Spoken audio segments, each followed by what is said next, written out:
Voilà. Merci Seigneur, on a écouté des chants de cantiques, c'est merveilleux. On a écouté des beaux témoignages, c'est merveilleux. Mais la parole de Dieu est plus qu'importante. Amen. Parce que la parole de Dieu, c'est ce qui nous fait grandir avec le Seigneur. Et c'est très important. Amen. Gloire à Dieu.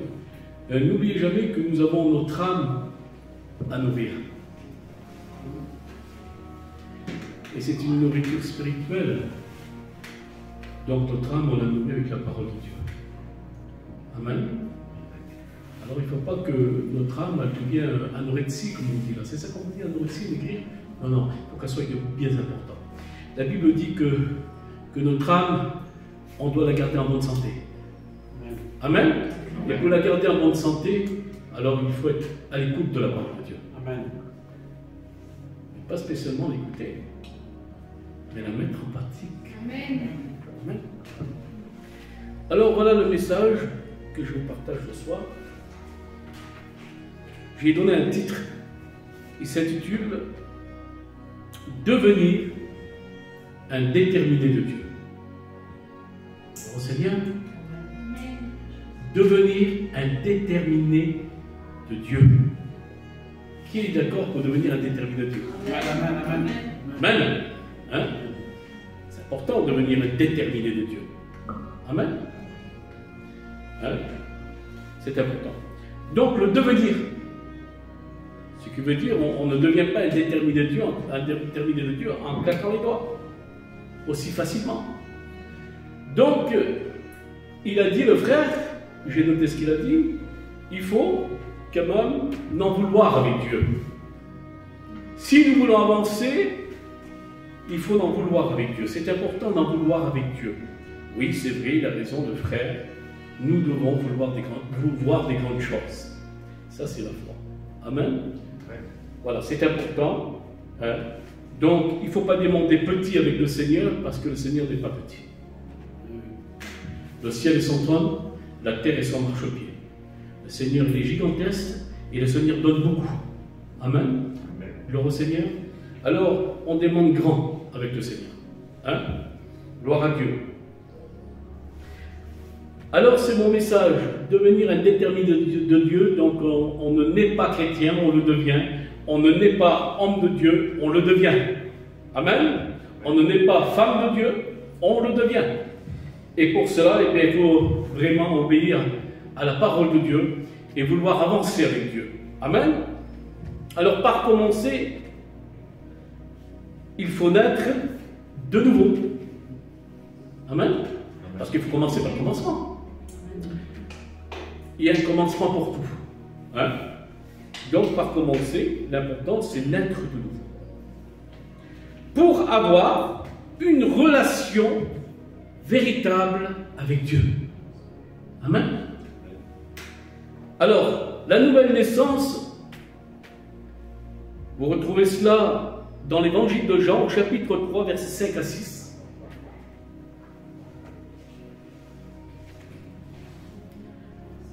C'est Jésus qui parle. Hein?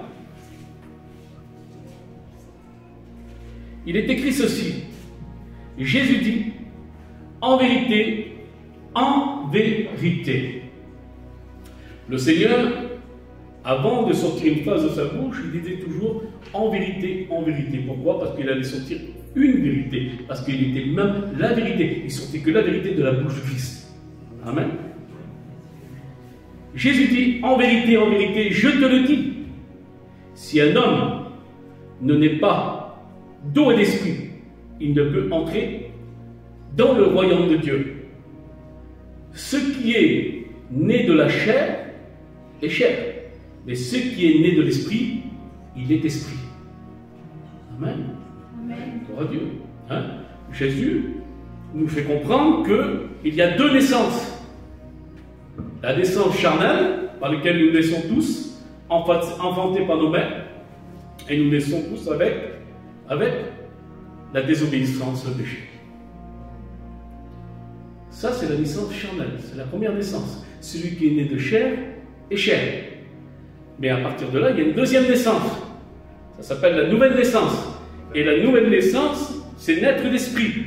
naître d'en haut, naître du ciel, c'est recevoir la semence de Dieu par laquelle elle est semée dans une terre, dans nos cœurs, par lequel que notre terre est bonne. Parce que vous le savez, lorsque un semeur il sème dans une terre, il faut que la terre soit bonne pour que la semence prenne vie. Amen. C'est pareil avec notre cœur. Il faut des cœurs vrais. Amen. Amen. Vouloir changer. Ah, ça c'est important.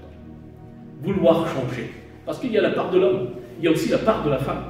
Il y a notre part. Vous comprenez? C'est important. Hein? Donc, naître de nouveau, recevoir la nouvelle naissance, tout simplement c'est quoi la nouvelle naissance? C'est lorsque le Saint-Esprit vient habiter vos cœurs. Et vous savez, comme la Bible dit que seuls les cœurs purs verront Jésus face à face.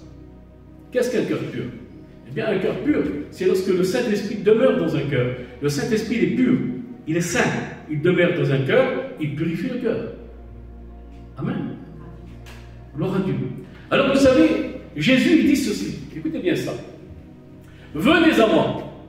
Donc, le Seigneur, il fait un appel à l'humanité. Lui, il tend les bras et dit, venez à moi.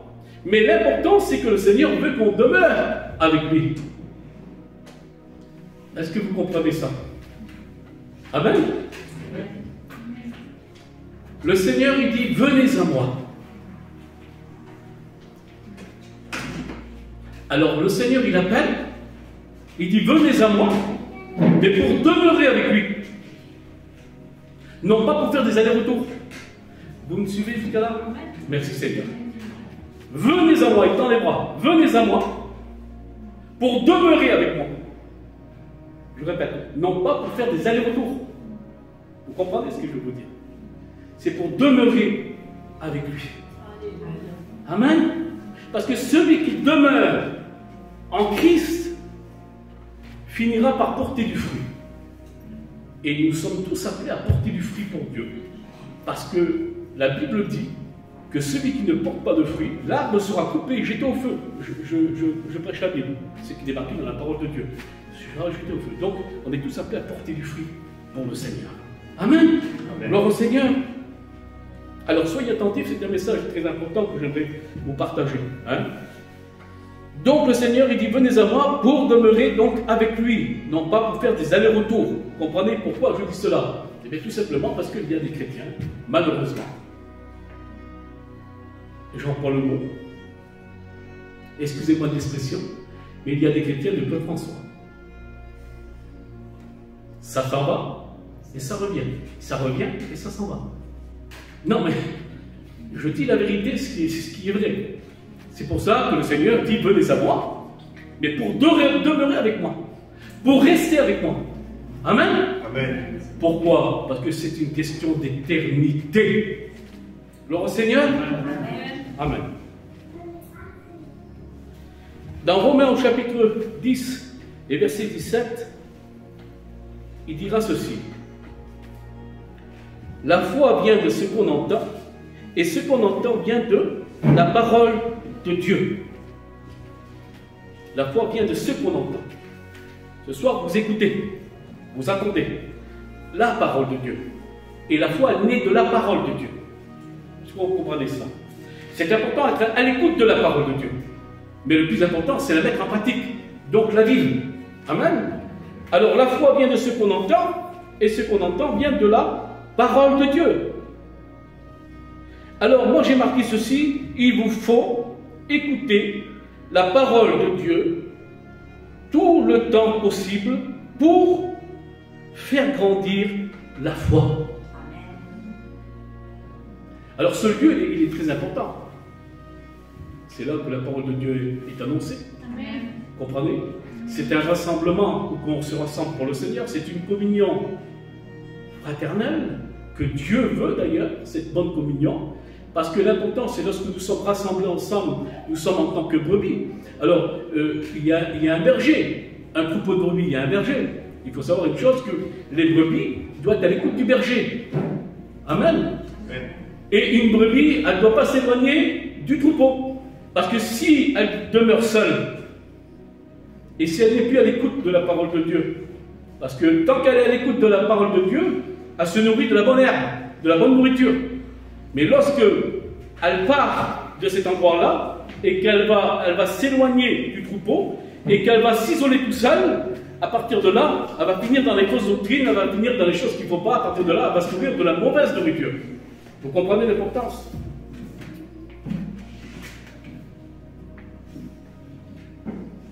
Alors l'important, c'est porter du fruit pour Dieu.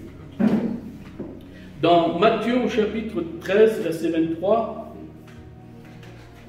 celui qui a reçu la semence dans la bonne terre, c'est celui qui entend la parole. Écoutez ça. Écoutez bien ça. Soyez attentifs. Celui qui a reçu la semence dans la bonne terre, c'est celui qui entend la parole et la comprend. Il porte du fruit. Beauté Seigneur. Il entend et il la comprend. Parce que ce qui nous fait comprendre la parole de Dieu, c'est le Saint-Esprit qui est en nous. Parce que le Saint-Esprit va illuminer notre esprit. Il va nous éclairer notre esprit, afin que, à partir de là, nous allons comprendre la parole de Dieu. Hein? Alors il dira ceci, dans Matthieu 13, 23, celui qui a reçu la semence dans une bonne terre, c'est celui qui entend la parole et la comprend. Il porte du fruit. Et un grain donne 100, un autre 60, un autre 30.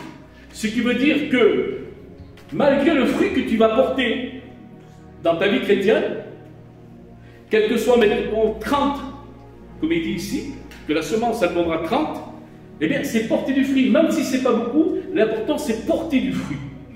Hein? Et pour porter du fruit, alors il faut en vouloir avec le Seigneur, il faut vouloir avancer avec le Seigneur. Alors déjà une chose qui est très importante, c'est oublier le monde. Oublier le monde. C'est parce que lorsque nous sommes nés de nouveau, à partir de là, les liens du monde, ils fuient. Vous comprenez le sens? Ils fuient. C'est pour ça que dans 1 Jean chapitre 3 verset 9, quiconque est né de Dieu, né d'en haut, né d'esprit, comme Jésus dit, ne pratique plus le péché. Amen. Amen. On continue. Ce soir, c'est un enseignement que je vous fais. Là, c'est important, c'est bien.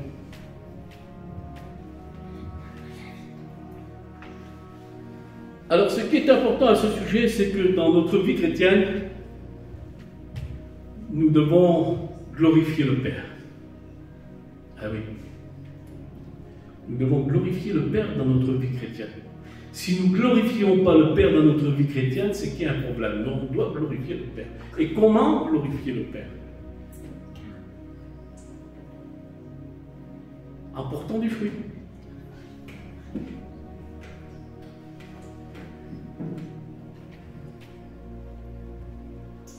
Écoutez ça. Jean 15, 7, 8. Si vous demeurez en moi et que mes paroles demeurent en vous, demandez ce que vous voudrez et cela vous sera accordé. Écoutez la suite. Si vous portez beaucoup de fruits, c'est ainsi que mon Père sera glorifié et que vous serez mes disciples. Si vous portez beaucoup de fruits. Amen. Gloire à Dieu. Parce que l'important, c'est que Jésus nous compare à des arbres. Ah ben oui. Il nous compare à des arbres qui portent beaucoup de fruits. Vous savez, dans les premiers débuts que je suis venu au Seigneur, j'étais tellement zélé pour le Seigneur, je voulais faire plein de choses pour le Seigneur.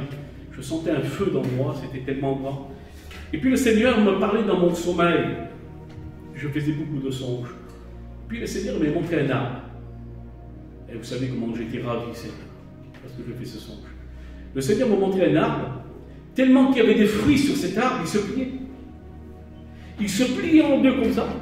Il y avait des fruits de partout, c'était des grosses pommes bouches comme ça. Mais il débordait là. Et puis le Seigneur il m'a montré que c'était moi. Je ne vous dis pas comment ma foi a augmenté. Seigneur. Et je n'étais même pas encore baptisé. Vous imaginez un peu? Même pas encore baptisé, le Seigneur nous montrait ça. Quelle beauté, Seigneur Jésus. Lorsque la semence est tombée dans une bonne terre, elle prend vie. Et vous savez, je vous dis, bon Dieu, être sincère avec Dieu, c'est ce qui est important. La sincérité. Seigneur veut des cœurs vrais. Il veut que nous soyons vrais. Parce que si on n'est pas vrai avec le Seigneur, avec qui nous allons être vrais?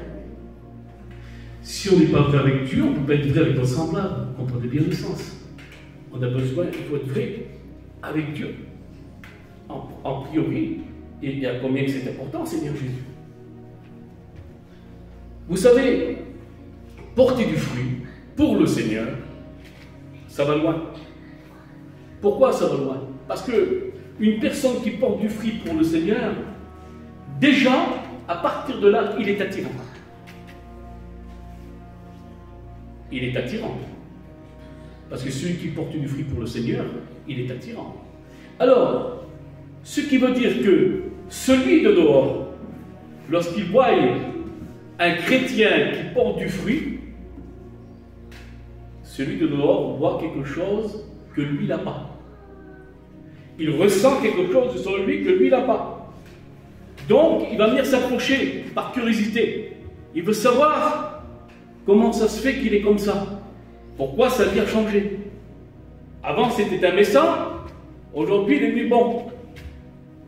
Avant, il était connu parce qu'il faisait les 400 coups dans le monde.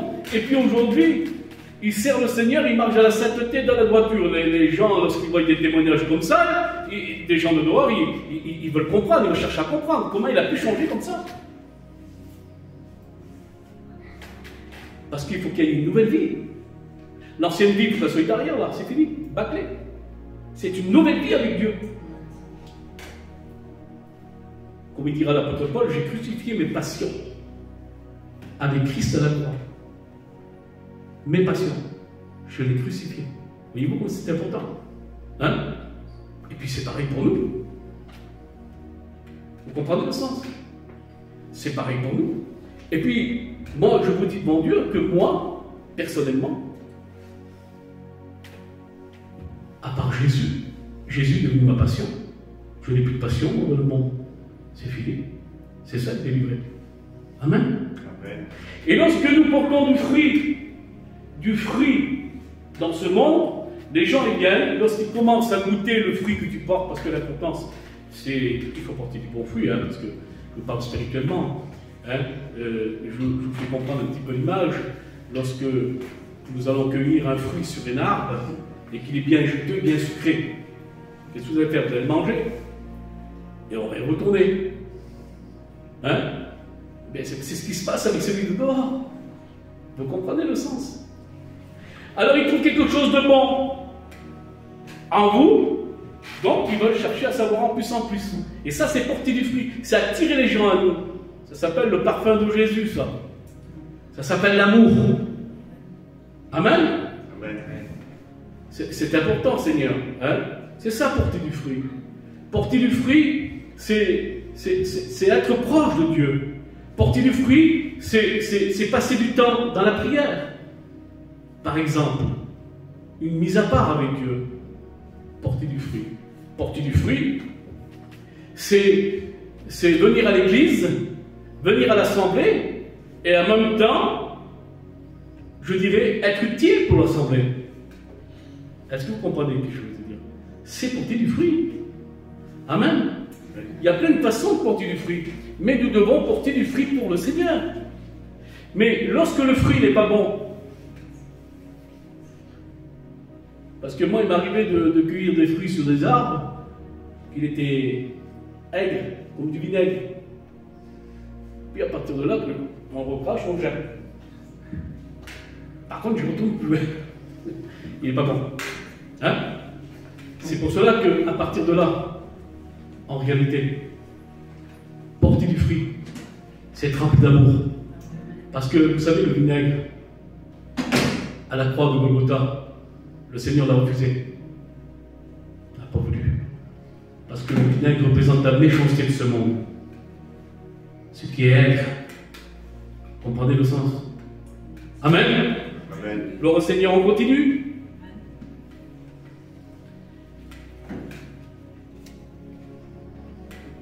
L'importance de ce soir, de vous faire comprendre ce sujet-là, devenir un déterminé de Dieu, c'est se laisser forger par Dieu. Écoutez bien ça. Se laisser forger par Dieu. Parce que Dieu est le forgeron. Nous sommes quoi dans ses mains? Nous sommes le fer. Et parfois le fer, il est tordu. Et le forgeron, il va taper dessus pour le rendre droit. Vous comprenez le sens? Parce que dans nos vies, il y a des choses qui sont tordues, il y a des choses qui ne vont pas. Eh bien parfois, le forgeron, il faut accepter que le forgeron, Dieu, frappe dessus. Vous comprenez? Ah, c'est sûr que les réprimandes de Dieu, c'est pas évident. Tout le monde n'en veut pas. Tout le monde ne veut pas des réprimandes de Dieu. Tout le monde veut avoir une vie paisible, tranquille. Non, mais c'est pas ça. Être un déterminé de Dieu, il faut qu'il soit formé par la formation de Dieu. Il y a des personnes qui ont été formées dans la souffrance, par exemple. Il y a des personnes qui ont été formées dans la souffrance. Mais parmi ceux-là, n'ont pas lâché la main de Dieu. Même dans la souffrance.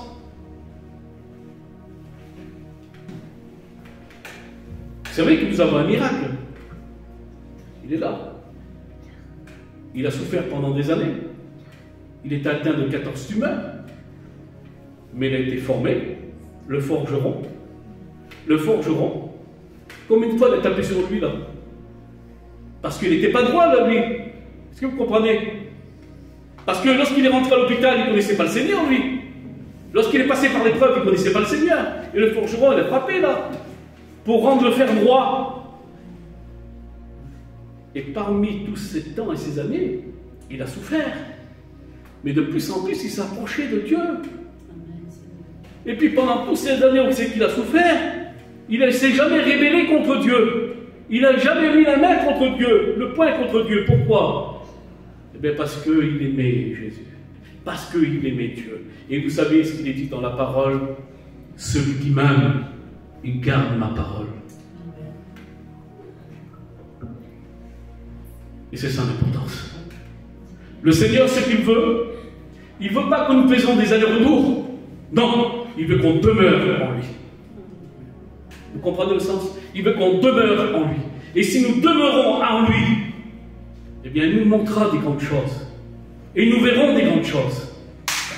Parce que la foi, il faut qu'elle augmente. La foi, il faut qu'elle augmente. Et pourquoi elle augmente la foi? Il faut être à l'écoute de la parole de Dieu et la mettre en pratique. Vive l'évangile de la Bible. Vous comprenez ce que je veux vous dire? L'importance, c'est respecter Dieu. Nous devons respecter Dieu. Vous savez, nous vivons des temps d'apostasie, des temps d'abandon de la foi, où beaucoup de chrétiens ne respectent plus Dieu. C'est la vérité, Seigneur. Eh bien, il faut persévérer dans ces temps difficiles que nous vivons, mais respecter Dieu. Parce que Dieu, ce n'est pas n'importe qui. Dieu, ce n'est pas n'importe qui.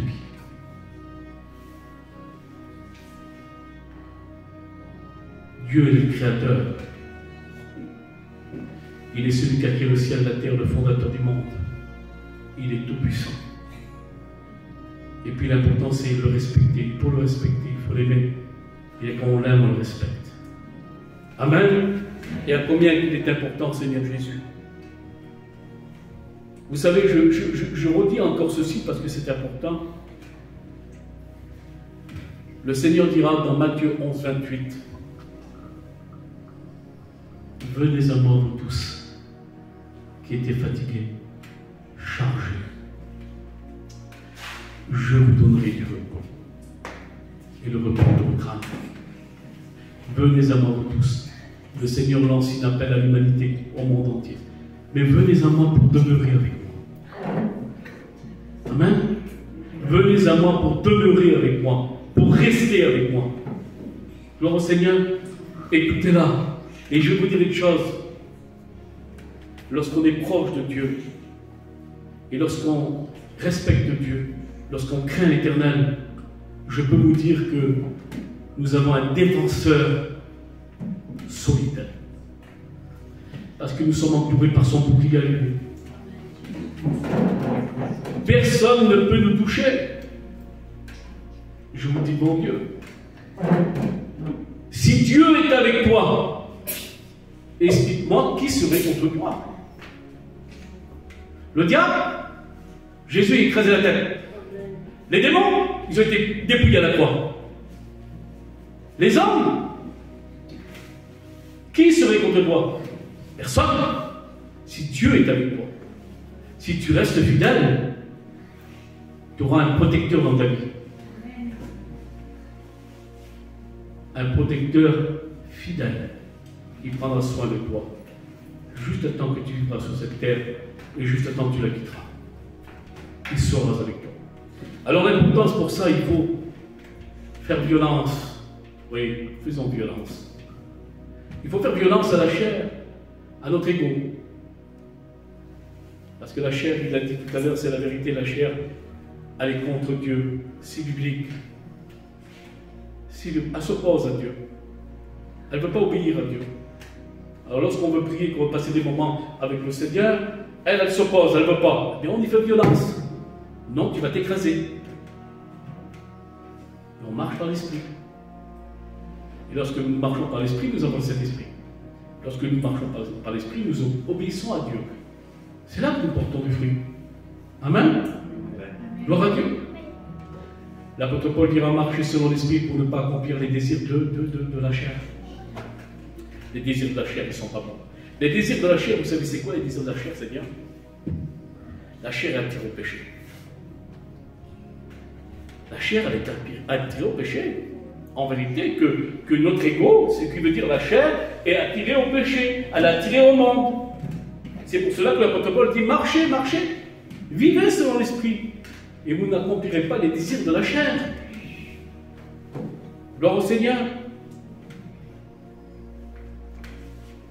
Écoutez, ce soir, c'est un petit enseignement que je vous partage à ce sujet-là. Ce n'est pas une évangélisation, à savoir que dans une église, il faut évangéliser, il faut exhorter, et il faut enseigner. Et vous avez besoin de les trois. Vous avez besoin d'être évangélisé, vous avez besoin d'être exhorté, et vous avez besoin d'être enseigné. Amen. Amen. C'est ça. Hein? C'est comme ça que ça marche dans la parole de Dieu. Et l'importance, écoutez, l'obéissance vaut mieux que tout le sacrifice. Vous voyez ce que je veux dire? Seigneur, donc je fais ça pour toi. Seigneur, je fais ça pour toi. Mais tout simplement, le Seigneur, il ne veut pas que tu fasses ça, ça et ça. Il veut que tu obéisses, c'est tout. Obéis-moi. Si je te dis de faire ça, fais-le. Si tu te dis de ne pas y aller là-bas, n'y va pas. Ça, c'est l'obéissance. On obéit à Dieu. Parce que logiquement, en principe, lorsqu'on est nouveau, eh bien, on n'est plus contrôlé par l'esprit du monde. C'est plus l'esprit du monde qui nous contrôle. C'est le Saint-Esprit qui nous contrôle. Amen. Voilà, je vais en rester là. Hein. Ce message prend fin. Court, mais précis. Hein. Parce que l'important, c'est que le Saint-Esprit est précis. Hein. L'homme, il n'est pas précis, mais le Saint-Esprit est précis. À savoir que le Saint-Esprit, il sonde les profondeurs de la parole. Amen. Et la parole, elle est grande. Hein. Parce que la parole, c'est Jésus. Gloire au Seigneur. Voilà, on va prier le Seigneur. On prie le Seigneur.